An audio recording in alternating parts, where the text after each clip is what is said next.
The observation deck of the Celestial Harmony hummed with the gentle thrum of life support systems, but Kira Lowell paid it no mind.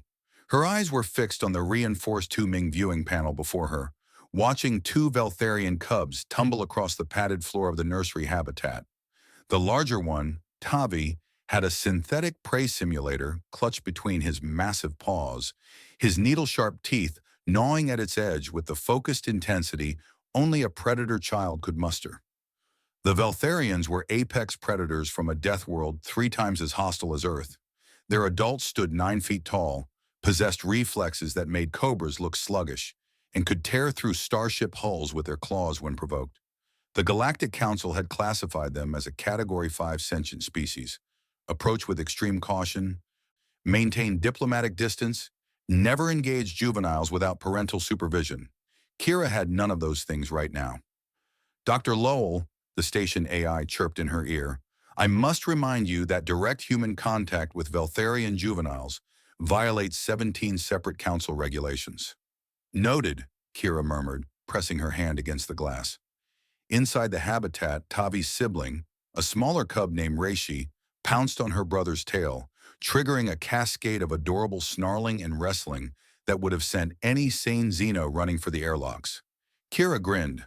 3 months ago, a Veltharian diplomatic vessel had suffered catastrophic engine failure near the station. The adults had survived, but the ship's nursery compartment had been compromised. 2 cubs, barely weaned, needed immediate care.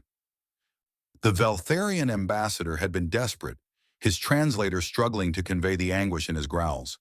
Every other species on the station had refused. Too dangerous, they said. Too liability-heavy. Too many regulations. Humans, as usual, hadn't bothered reading the regulations very carefully.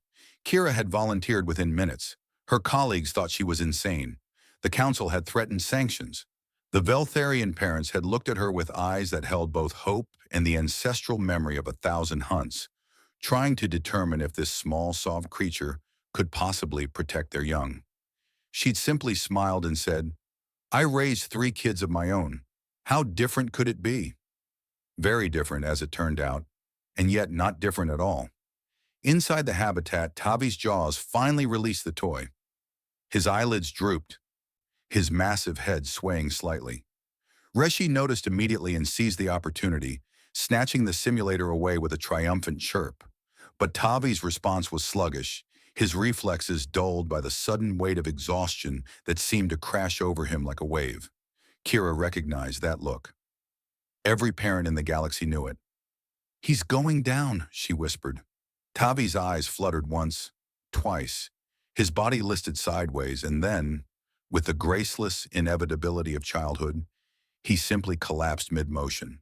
His claws remained locked around a second toy he'd forgotten he was holding, a plush rendition of some Veltharian prey animal.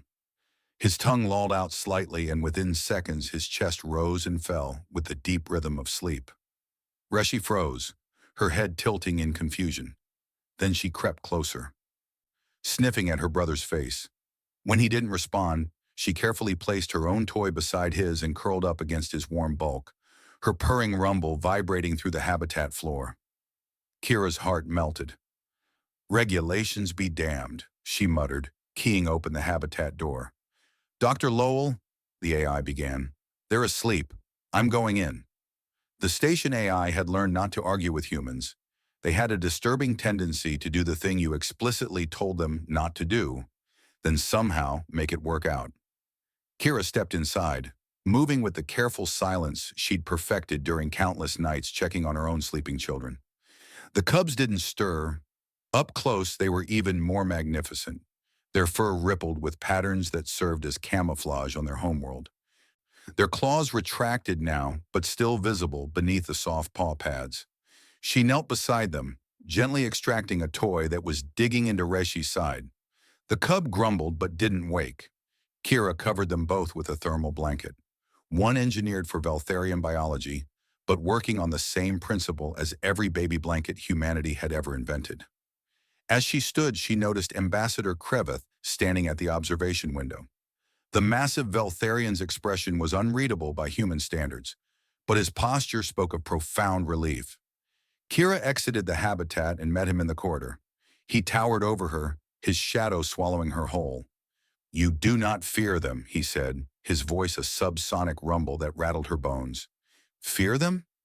Ambassador, have you ever tried to take a toy from a human toddler? Your cubs are perfect angels by comparison." Something that might have been laughter echoed from his chest. "The council says humans are weak, fragile, that you have no claws, no fangs, no natural defenses."